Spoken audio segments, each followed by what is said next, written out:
पता नहीं कैसे बताऊं, बट वहां पे एक लड़की थी।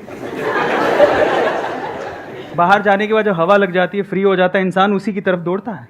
उनको जब पहली बार देखा मैंने तो बस दिल के तार बज गए, पता नहीं क्या हुआ। पर एक बात मैं बोलता हूँ यहाँ पे, अगेन करने कुछ और आया था, पढ़ाई करने आया था, तैयारी करने आया था ताकि मेरा कॉलेज में सिलेक्शन हो। उस टाइम पे क्या मुझे एनर्जी बहुत थी, जैसे आज आप फील कर रहे हो इससे 10 गुना ज़्यादा थी। मुझे ऐसा लगता था मैं बहुत कुछ कर सकता हूँ, लेकिन वो जो एनर्जी होती है उस टाइम पे स्कैटर्ड होती है, इस वजह से आप बहक जाते हो। लेकिन उसे अलाइन करना बहुत जरूरी है और उसके लिए एक पर्सन चाहिए जो आपको समझ सके। तो मुझे लगता था कि यार ये मेरी फ्यूचर वाइफ हो सकती है, ऐसा करके। यस। उसके आने का इंतजार करना, उसके जाने का इंतजार करना, उसे देखना, है ना, बिल्कुल होता है। 6 महीने मैंने खराब कर दिया, कुछ पढ़ाई नहीं की, मैं भूल गया मैं क्या छोड़ के आया हूं, किन बातों को यार प्रूफ करने के लिए छोड़ के आया हूं, यार वो सब भूल गया मैं। गलत बात है, पर बहक गया, कुछ नहीं कर सकता था। तो मैं उनके पास गया और जाके मैंने उनको बोला, मैंने कोई आई लव यू कुछ नहीं बोला, स्ट्रेट फॉरवर्ड बता रहा हूँ। और उनके पास बैठा, जाने का मौका मिला तो मैंने कहा मैं जा रहा हूँ। उनकी मम्मी को बोला पहले, तो मम्मी टकराई। मैंने कहा जा रहा हूँ तो मैं सोच रहा हूँ सबसे मिल लूँ, क्या मैं उनसे भी मिल सकता हूँ? मैं उनका बहुत बड़ा फ़ैन हूँ। वो फ़ैन इस वजह से था क्योंकि वो बहुत ही थोड़ा इंक्लाइंड थी स्पिरिचुअलिटी की तरफ, तो वो बहुत बुक्स पढ़ती थी। तो मैं गया उनके पास बैठा, मैंने डायरेक्टली उनको एक ही बात बोला, मुझे आपसे एक बात कहनी है। तो बोले क्या? मुझे आपसे शादी करनी है। अब अच्छा शादी करनी है, फायदे मैं बता देता हूँ, मुझसे 5 साल बड़ी थी।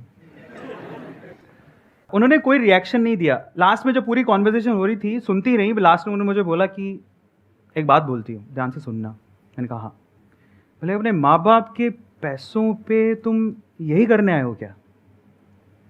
स्टेटमेंट बहुत खतरनाक थी, दिल पे चुभ गई कि अपने माँ बाप के पैसों पे तुम यही करने आए हो क्या था। फिर उसने बोला कि तुम जब 6 महीने पहले आए थे ना, तुम्हारे बारे में बहुत सुना था कि तुम बहुत इंटेलिजेंट हो, अब क्या हो गया?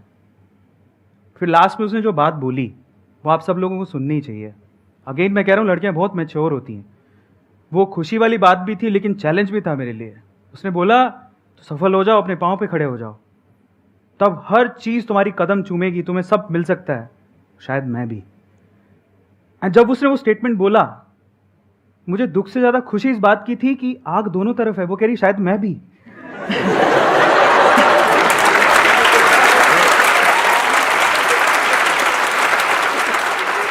आज वो मेरे साथ है और मेरी सफलता में उसका पूरा हाथ है।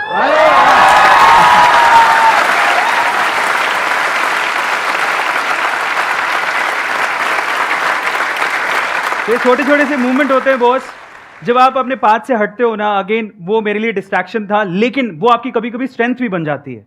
अगर मैं सीधे चले जाता, ठीक है मन में रख के, पर वो मैंने वो रिस्क उठाया। रिस्क है तो इश्क है। रिस्क उठाया तो सामने से स्टेटमेंट आया, समझ में आया कि हमें करना क्या है, फाइनली उसी पाथ पे दोबारा आ गए। तो आपकी लाइफ बनती है, बिगड़ती है आपके आसपास के लोगों से जो आप चूज करते हो।